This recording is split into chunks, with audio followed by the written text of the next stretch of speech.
Kenyan, businessmen and women, traders who are watching us tonight, should they be worried? Yeah. Let me to start from this policy of maximum pressure by the Trump administration. And, it's 100% completely a political kind of agenda that they're following, and they use all the tools that they have, all the grants, all the opportunities to put pressure.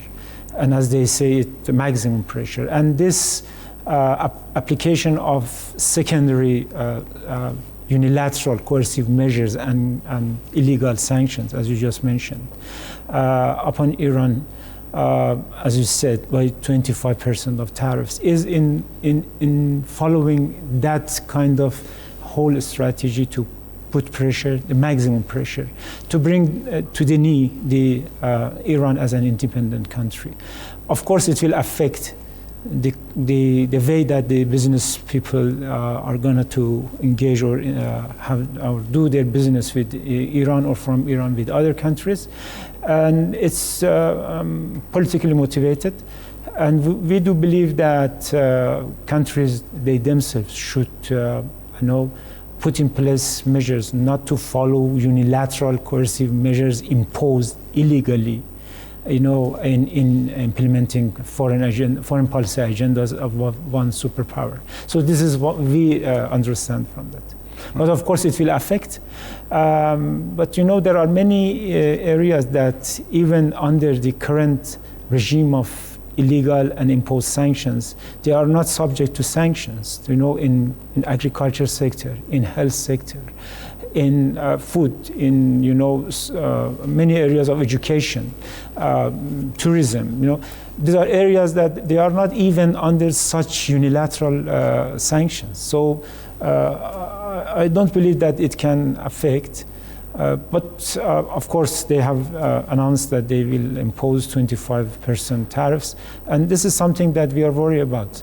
And I think that all countries, especially independent countries like Kenya, they know how to deal with that situation, because to me, each and every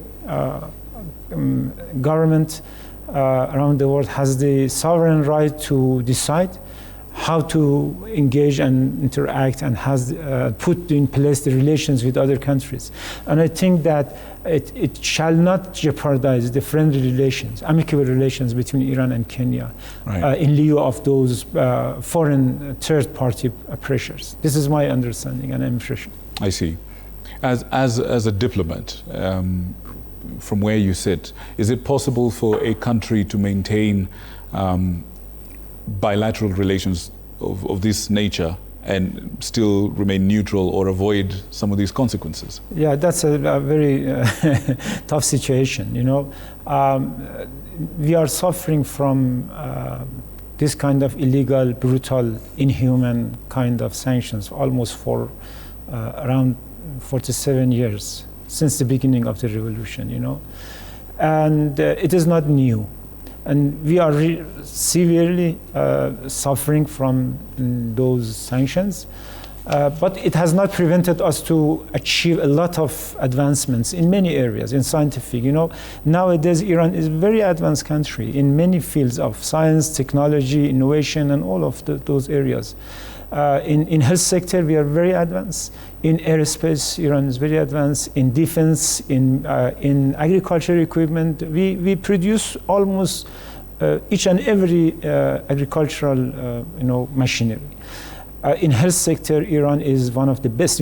Just for example, many Iranian surgeries who are doing surgery, heart surgery, in Europe, in Germany, in US, they are Iranians.